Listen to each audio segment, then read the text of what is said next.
Welcome to Moments with Marianne. This is your host, Marianne Pastana. We're here today with special guest, Shareese Evans, who's here to share with us her new book, The Power of One, the 5 Essential Keys to Success.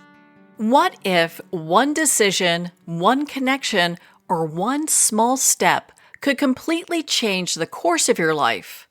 Would you be ready to take it? Well, today's guest is here to share with us just that.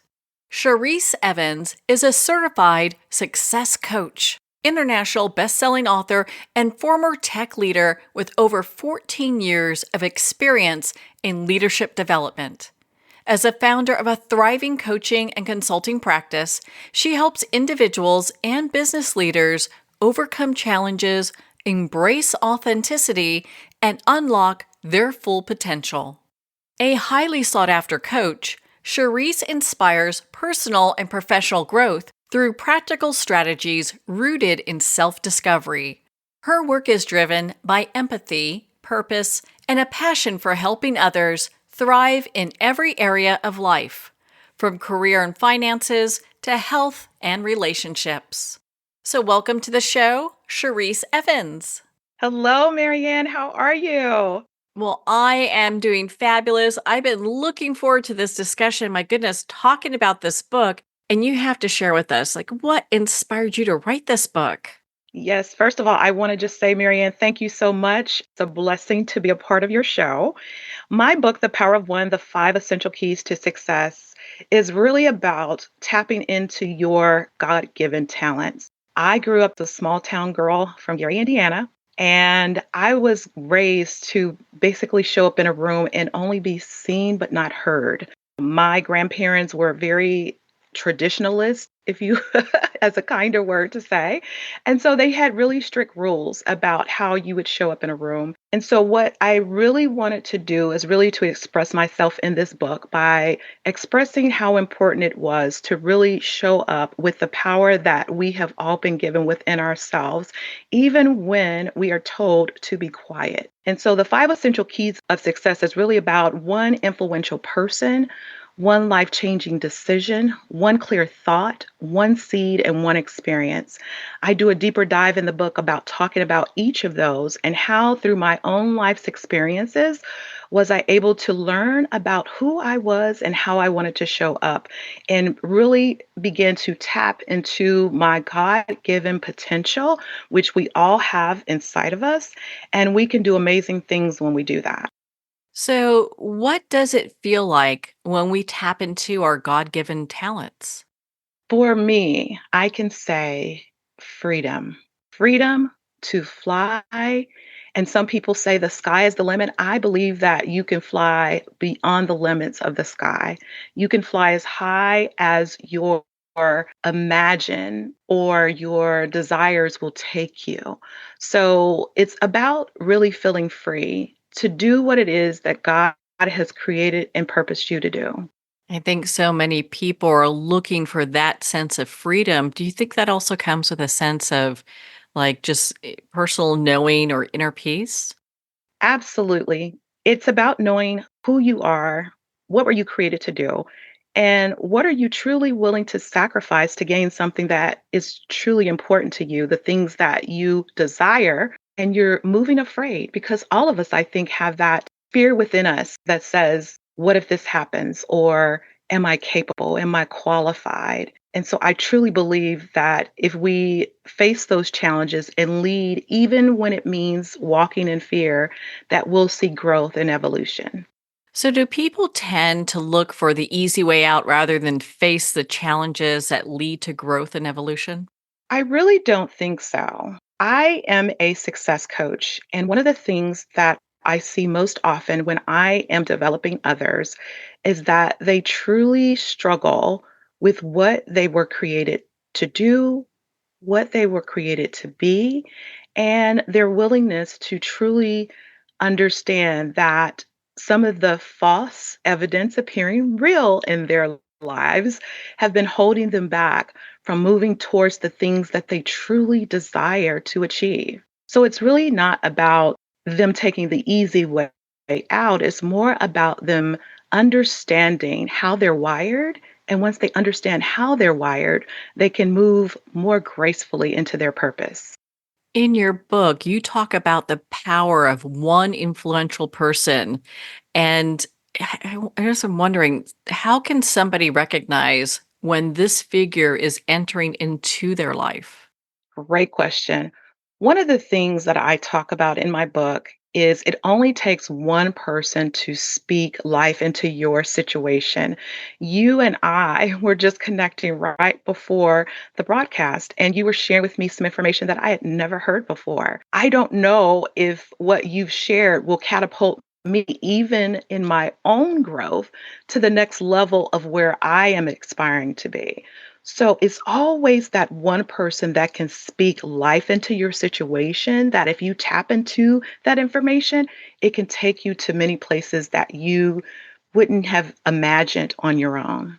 Is it really kind of paying attention? Because I get that a lot too when someone will say something to me, and I was like, that's something I really should pay attention to. Is that like a marker in our road that, hey, something's coming up that we should really look at?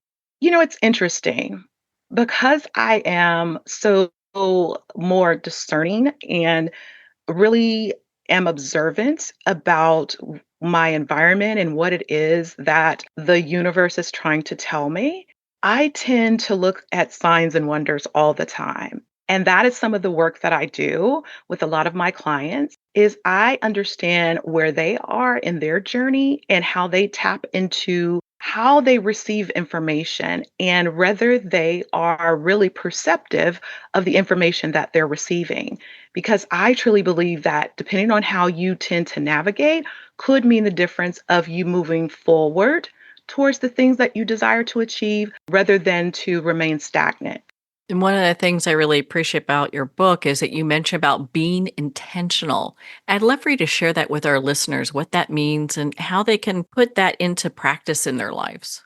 Absolutely. So, being intentional is really about being purposeful about the environment that you're in and using your own instincts about who your allies are versus who your adversaries are. And being intentional is about ensuring that you are quieting the noise around you, all of the distractions that are not really necessarily being the best positive. And so those can be in the form of adversaries versus those that are saying, hey, this is how I know that this information is good based upon what you're trying to achieve. So they're speaking light rather than darkness and understanding the two differences or distinct differences between the two. So, how can we set ourselves apart? I believe that we are born to be set apart. In other words, I believe that we have millions of people on this earth, billions of people in the world, but yet none of us have the same DNA. So to say that we need to do something uniquely different. We were already created uniquely different. Even twins that are born and they are identified as identical twins, there are still some unique differences between their DNA. That is the beauty of how God created his children. He created us to be set apart and understanding what we were created to do and the purpose that we're supposed to serve. And it's about understanding that value that really sets us apart. In your book, you talk about authenticity. Do men and women, do they struggle equally with that? Oh, Marianne, I believe that women struggle with authenticity because society probably puts more of labels on us as women more than men. Now, does that say that men don't silently struggle with authenticity? That's a question that we would probably debate for years to come. But I do believe that society, because of the way that we as women are treated, that we struggle with authenticity because we're oftentimes labeled if we want to exercise our worth and our value by being strong and courageous. We're sometimes labeled as being some of the negative connotations. And I won't mention some of that on the show, but we're oftentimes demonized. because of the characteristics that we as women aren't supposed to display. And then men sometimes are given more grace in being able to do that. I know in your book you emphasize resilience. So, how can we be more resilient especially when it comes during times of crisis? Because it seems like there are things happening all the time. Yes, resiliency is really about moving forward, knowing that whatever happens, it's happening for your good. And what I mean by that is if we're not careful, we're looking at things from a lens of the glass being half empty instead of half full. Even in the situations where I have gone through some very trying times and I felt like, wow, this is really tough. What I chose to do was to strengthen whatever it was that I felt was tapping into that struggle or that strife. And in doing that, the resiliency came in with me pressing forward in spite of the situation and looking forward to the path that would bring me out into the light. So it's like going through a dark tunnel, but knowing that if I just get halfway through this tunnel, eventually I'll start to see a little bit of light at the end of that tunnel, and then I'll know that I can walk through freely. I think that's so beautiful. Thank you for sharing that. Oh, you're absolutely welcome. Hopefully, I am blessing someone else as they're hearing me in some of the things that I share in my book. It's really about some of the things that I've learned through my own walk and through my own career. And I am basically sharing those things in order to help others that may be struggling, in order to see their desires and their things that they aspire to achieve come to fruition for themselves as well. Well, to dovetail with that, I mean, you talk about something that most people don't look at as a positive. So, when we are getting feedback, is that really a gift? Oh, Mary Ann. So, gift can be a gift if you use it in the right manner. In my book, I talk about feedback being a gift, but you have to understand that everyone that gives the gift has every good intention. But it's about, do they really know you that well? And so I'll give you an example. On Christmas Day, you're giving gifts from your loved ones and they love you. And sometimes you open up those gifts and it is exactly what you desired, something that you actually needed, something that you actually wanted.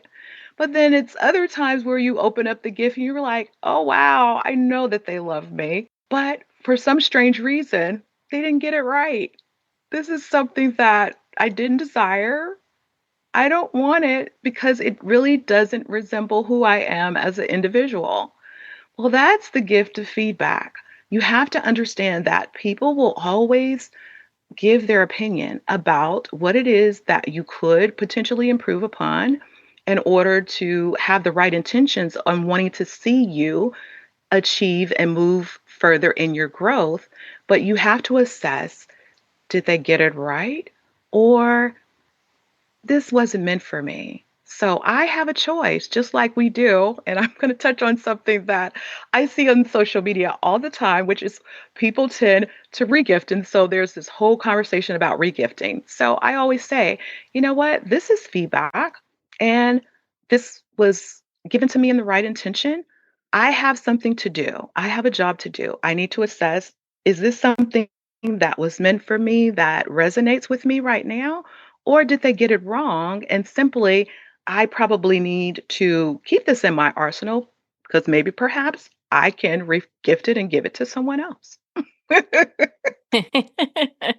I like that. I will look at that differently from now on because my goodness, how often do we get feedback? And it's like, well, I'm not quite sure if that's a gift or not, and I'm not sure what to do with it. So, what a great way to view it. Absolutely.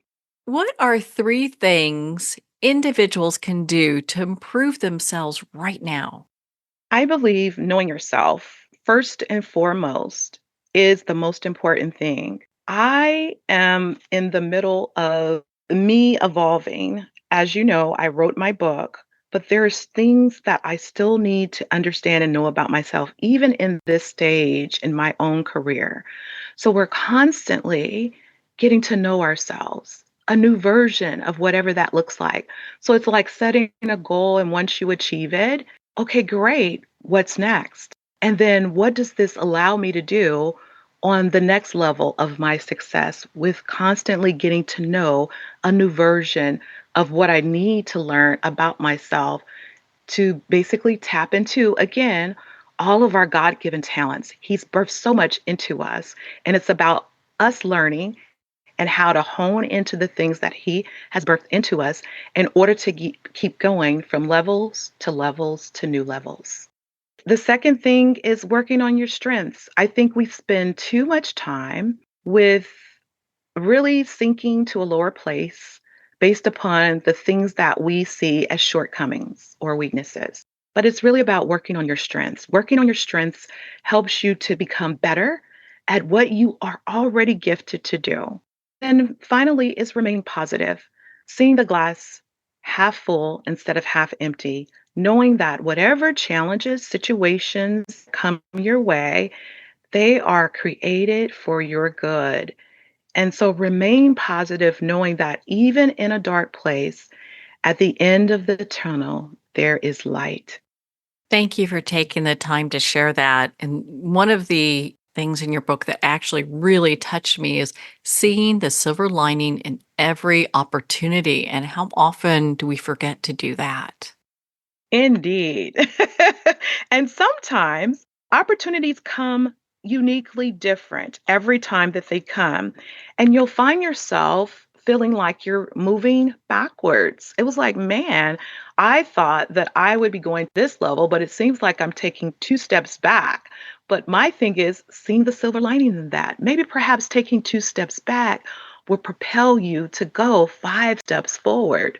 You never know how that opportunity is going to align with where you were destined to be and to become. What is one key message that you want readers and our listeners to take away from your book? Wow, Marianne, one of the things that I really want my listeners to know about my book is that when you think about the power of one, all of these things work together. One influential person, one life changing decision, one clear thought, one seed, and one experience. But of all of those that drive you to your purpose and your wellness and your wholeness, I believe that there is one important aspect of those five essential keys that I believe all of us work hard towards every day. And that is to really experience the things that shape and mold us to becoming who we were really created to be. And so as you grow in that, it's really about understanding the things that you're doing, making sure and ensuring that it has purpose and that it truly fills your cup and it affirms you. What a powerful book to help people really get to a place where they can just live a more fulfilled life. Isn't that what we all aspire to do? We really do. And I think sometimes people just don't have that roadmap on how to get there. Yes. And that's one of the things that I love to do in the work that I do as a success coach is that I work with people that, like I said, they have everything that they were given from the time that they were created in their mother's womb. And it's just about tapping into those things, understanding how they were created, and working through the strengths and the positivity of the things that they know that they can achieve, but they don't know quite how to get there. And so I help those individuals to connect the dots, if you would, by just asking some really profound questions, just like you're doing with me this morning, Marianne, you know? Oh my goodness. Well, Charisse, where can our listeners connect with you and learn more about your book, The Power of One, and make an appointment with you? Absolutely. So the best way to connect with me is through my website at www.shareevans.com. So it's just like sharing information. So share and my last name, Evans.com. Well, Charisse, thank you so much for taking the time to be on the show with us here today. Marianne, thank you so much for having me. As I said when we first started our conversation, it's a blessing to be a part of your show, and I thank you for the opportunity. Well, thank you, Charisse. It's been such an honor to spend this time with you and to talk about your new book, The Power of One: The Five Essential Keys to Success. The Power of One is available at Amazon, Barnes & Noble, and everywhere books are sold. And remember, support our indie bookstores. If you don't see it on the shelf, ask for them to order it. Well, we're at the end of our time today. I'd like to thank everyone for tuning in. You've been listening to Moments with Mary Ann, where we make every moment count.